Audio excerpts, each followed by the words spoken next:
మనతో మాట్లాడేందుకు మాజీ మావోయిస్టు నేత గాదె ఇన్నయ్య గారు ఉన్నారు. ఇన్నయ్య గారు నమస్తే అండి. నమస్తే నమస్తేనే ఇన్నయ్య గారు హిడ్మా మరణించారు. గతంలో అనేక దాడుల్లో చనిపోయారని తెలిసినప్పుడు కూడా, అంటే అవన్నీ ఫేక్ అని తెలిసిన తర్వాత చాకచక్యంగా పోలీసులని తప్పించుకున్నారు. కానీ ఇవాళ జరిగినటువంటి ఎన్కౌంటర్లో హిడ్మా మరణించారు. ఇది ఆల్రెడీ బస్తర్ పోలీసులు ధృవీకరించారు. కొద్దిసేపట్లో ఏపీ పోలీసులు కూడా ధృవీకరించబోతున్నారు. సో హిడ్మా ఎన్కౌంటర్లో మృతి చెందడం మావోయిస్టు పార్టీకి ఎంత పెద్ద దెబ్బ?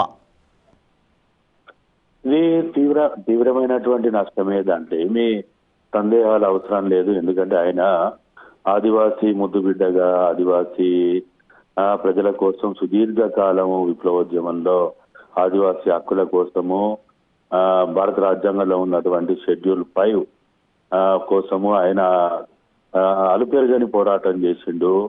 ఆయన చిన్నతనంలోనే ఆయన ఉద్యమ పోరాట బాట బట్టి ఆదివాసీ ఒక బిర్సా ముండా కావచ్చు, ఒక గుండాదారు కావచ్చు, లేకపోతే ఒక కొమరం భీం కావచ్చు, ఇట్లా అనేక మంది ఆదివాసీ వీరుల త్యాగాల బాటలో ఆయన అలుపెరగని పోరాటం చేసినట్టుగా కనపడతా ఉన్నది.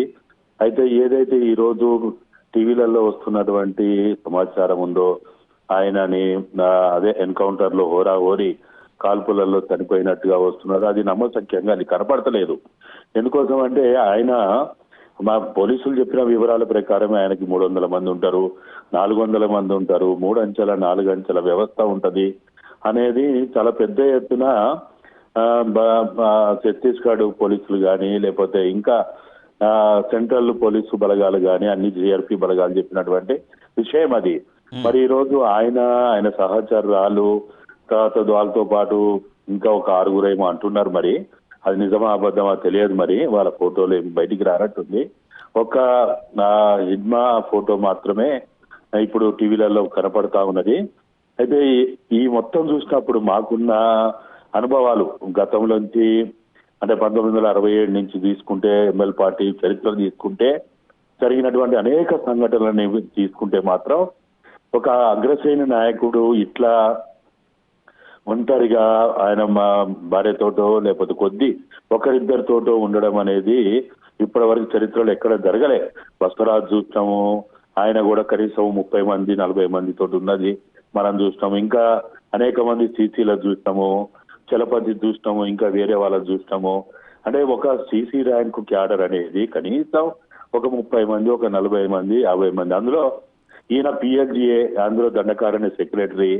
మరి అటువంటి పరిస్థితులలో ఈయన చాలా తక్కువ మంది, ఏదో 5-6 ఏదో అంటున్నారు, అటువంటి సంఖ్యతోటి ఉండేటువంటి అవకాశము ఆస్కారము లేదని. సో ఇన్నయ్య గారు, మీరు ఎటువంటి అనుమానం వ్యక్తం చేస్తారు? ఇప్పుడు భద్రతా దళాలకు చిక్కకుండా తప్పించుకోవడంలో ఆయన నేర్పరి పెద్ద పెద్ద ఎన్కౌంటర్ల నుంచి కూడా చాకచక్యంగా తప్పించుకున్నటువంటి నేపథ్యం ఆయనకు ఉంది. సో మీరు ఇప్పుడు మాట్లాడుతున్నట్టుగా, మీరు ఇప్పుడు చెప్తున్నట్టుగా, సో మీరు ఎటువంటి అనుమానం వ్యక్తం చేస్తున్నారు? అంత తక్కువ మందితో, కేవలం 6-7తో ఆ హిడ్మా ఎక్కడ ఉన్నారు? పోనీ ఎవరైనా సమాచారం అందించి ఉంటారా?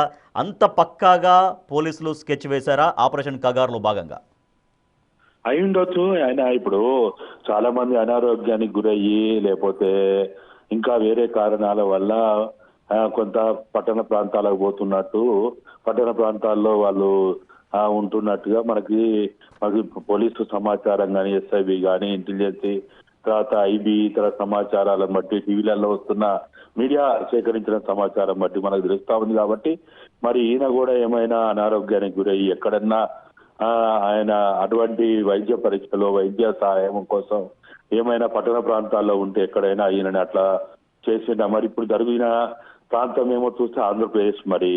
మరి ఆయన ఏమో నిన్న మొన్నటి దాకా కూడా కర్రగుట్టలో ఉన్నట్టుగా ఛత్తీస్గఢ్ పోలీసు బలగాలు కావచ్చు, లేకపోతే ఈవెన్ ఛత్తీస్గఢ్ సంబంధించిన మన హోమ్ మినిస్టర్, డిప్యూటీ సీఎం కూడా వాళ్ళ తల్లి దగ్గరికి పోవడం, ఆ పువ్వుర్తి గ్రామానికి పోవడం, ఆమెతో పాటు భోజనం చేయడం, ఇవన్నీ మనం టీవీలలో చూస్తాం. మరి ఒకవైపు ఏమో అటువంటి పిలుపులు ఇచ్చుకుంటూ, ఇంకోవైపు ఆయన అనారోగ్యంతో ఆయన ఒక బందీ చేయడానికి కానీ అవకాశాలు ఉంటాయి. ఇప్పుడు వాళ్ళు చెప్పినట్టే వాళ్ళు 6 అంటే 6 పట్టుకోవడం పెద్ద కష్టమా? రైట్, 6 పట్టుకోవడము మన ఈ పోలీస్ బలగాలకు అంత పెద్ద పని. అవును, ఇంత పెద్ద టెక్నాలజీ ఉంది, ఇంత పెద్ద మనకి సైంటిఫిక్ మెథడ్ లో ఆపరేషన్ చేసేటువంటి సైనిక బలగాలు ఉన్నాయి. Right. 6 మరి ఎంత ఒకవేళ ఆయన దగ్గర 100 తూటాలు ఉన్నా కానీ ఎంతసేపు కాలగలుగుతాడు? 1 గంట 2 గంటలు 3 గంటలు కాలగలుగుతాడు. రైట్. దాని తర్వాత అయితే కాల్పులు చేయలేడు కదా. అవునవును. మరి రైట్. ఆయన ఇంటికి పోయి ఆయన వాళ్ళ తల్లితోటి కూర్చొని భోజనాలు చేసి వాళ్ళ ప్లేట్లు కడిగి దండాలు పెట్టి దక్కాలు పెట్టి ఎంతో గౌరవంగా అక్కడ మనకి ఫోటోలు వీడియోలు చూస్తే కనపడ్డది. మరి ఇప్పుడు ఆయనని బంధించడానికి అవకాశం లేకుండా పోయిందా? రైట్. ఇది మనందరం కూడా ఆలోచించాల్సిన విషయము. రైట్. మాకున్న సుదీర్ఘ అనుభవం బట్టి మాత్రమే మేము చెప్పగలిగేది ఏంటంటే ఇది వాస్తవం కాకపోవచ్చు.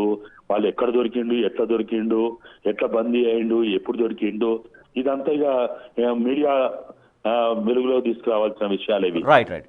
Yes, thank you so much Gadaiah garu. So మాజీ మావోయిస్ట్ నాయకులు కూడా మాట్లాడుతున్నారు. బట్ అది నమ్మశక్యంగా లేదు. హిడ్మా ఎన్కౌంటర్ జరిగాడంటే నమ్మశక్యంగా లేదు అంటారు. బట్ హిడ్మా ఎన్కౌంటర్లో చనిపోయారు అనేది వాస్తవం. ఇప్పటికే పోలీసులు దాదాపుగా ధృవీకరించారు. కొద్దిసేపట్లో అల్లూరు జిల్లా ఎస్పీ మీడియా ముందు కూడా రాబోతున్నారు. ఆంధ్రప్రదేశ్ పోలీసులు అఫీషియల్గా ప్రెస్ మీట్ పెట్టి మరి ప్రకటన చేయబోతున్నారు. బిగ్ టీవీ స్క్రీన్ పైన మీరు చూస్తున్నది హిడ్మా ఎన్కౌంటర్లో మరణించినటువంటి మృతదేహానికి సంబంధించినటువంటి ఫోటోగ్రాఫ్ మీరు చూస్తున్నారు బిగ్ టీవీ స్క్రీన్.